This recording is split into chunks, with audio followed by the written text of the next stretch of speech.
के बाद आपका एक बार फिर से स्वागत है। खबर नांदेड़ से, जहां कंधार तालुका के कोठा गांव में ग्रामीण पिछले कुछ दिनों से पुनर्वासित भूमि के लेआउट की मांग और भूखंड वितरण को लेकर क्रमिक भूख हड़ताल पर बैठे थे।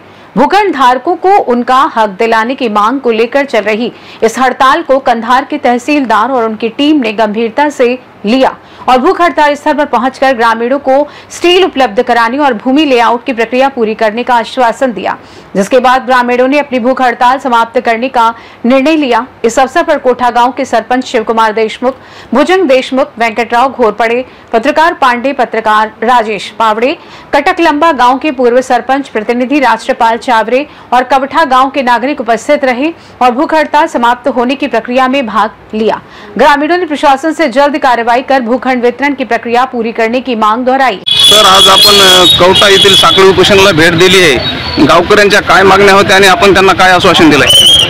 कवठा येथे 1983 ला ज्यावेळेला मोठ्या प्रमाणात या ठिकाणी पूर आला होता, त्याच्या आधारावर जे काही पुनर्वसन झालेलं आहे, त्याच्यामध्ये त्यांचं 2 ठिकाणी पुनर्वसन झालेलं आहे। एका ठिकाणची अडचण थोडीशी 5% राहिलेली आहे, ती आम्ही त्या ठिकाणी पाहणी करून त्याचं निर्वासन करणार आहोत। त्याचप्रमाणे राऊतखेडा रोडला जवळपास 200 ते 250 लोकांचा जो प्लॉट पाठवाचा विषय आहे, तो बऱ्याच दिवसापासूनचा प्रलंबित आहे। त्याच्यामध्ये मी सर्व ग्रामस्थांना आश्वस्त केलेलं आहे की टाउन प्लॅनिंग, DNC आणि इरिगेशन डिपार्टमेंट यांच्या कोऑर्डिनेशनमध्ये त्याचे प्लॉट त्या ठिकाणी पाडले जातील। जी काही स्टँडर्ड 10 बाय 15 मीटरची साईज आहे, त्या पद्धतीनं जे काही लिस्ट आहे आपल्याकडे, त्या लिस्टला ग्रामसभेमध्ये मान्यता ते आपल्याकडे 1-2 दिवसामध्ये देणार आहेत। त्याप्रमाणे जी काही सिरियल आहे त्याला आपण पुनर्वसित करण्यासाठी पुढील लवकरात लवकर कालावधीमध्ये आपण त्या ठिकाणी प्रयत्न करणार। गावकऱ्यांना पूर्ण प्लॉट देण्यासाठी आपल्याला प्रशासनाच्या वतीने किती वेळ लागणार आहे?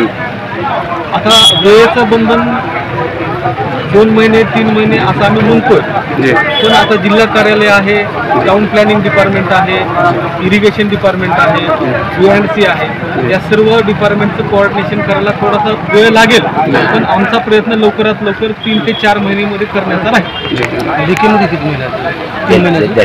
आपण मागील 2-3 दिवसापासून आज आपण कवठा गावामध्ये साखळी उपोषण धरलेले आहे आणि आज तहसीलदार साहेबांना भेट दिलेली आहे आणि आपलं उपोषण मागे घेण्यात आलेलं आहे, त्याबद्दल आपली काय प्रतिक्रिया?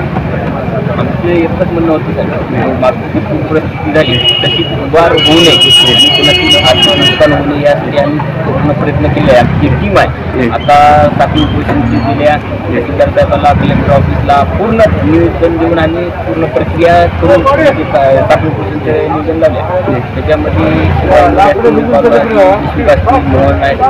कांबळे, प्रकाश ननुरे, शिवा इंदुरे, विलास कापणारे, आमची जी टीम आहे आणि सगळे गावातले सर्व म्हणजे सगळ्यांना सहकार्य केलेलं आहे। त्याच्यामुळे त्याचं पहिलं आभार मानतो। या साखळी उपोषणाला प्रत्येक गावातलं प्रत्येक नागरिकांना सहकार्य केलं, त्याच्यामुळे हे सगळं यशस्वी झालेलं आहे। आज तहसीलदार गेल्या 40 वर्षापासूनचा प्रश्न आम्ही हातात घेतलेला आहे, आता कुठं मार्गी लागण्याची शक्यता वाटली आणि तसं तहसीलदार साहेबांना चांगले लेखी लिहून दिलीत की आम्ही 3 महिन्याच्या आत ते तुमचं सगळं गावकऱ्याचा प्रश्न सोडू। जर याच्या पुढे 3 महिन्यात ते प्रश्न सुटत नसेल, याच्याही पलीकडे जाऊन आम्ही किंवा साखळी उपोषण असेल किंवा रस्ता रोको असेल, आमरण उपोषण असेल, आम्ही करणार आहोत।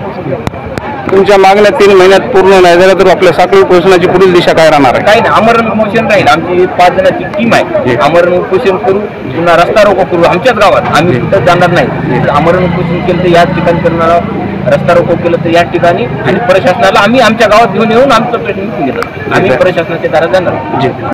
नांदेड़ से सी न्यूज़ संवाददाता दिगंबर तेलंगे की रिपोर्ट। अब देखना ये होगा कि प्रशासन अपने दिए गए आश्वासन पर कितनी जल्दी अमल करता है और क्या ग्रामीणों को उनका वादा किया गया हक समय पर मिल पाएगा।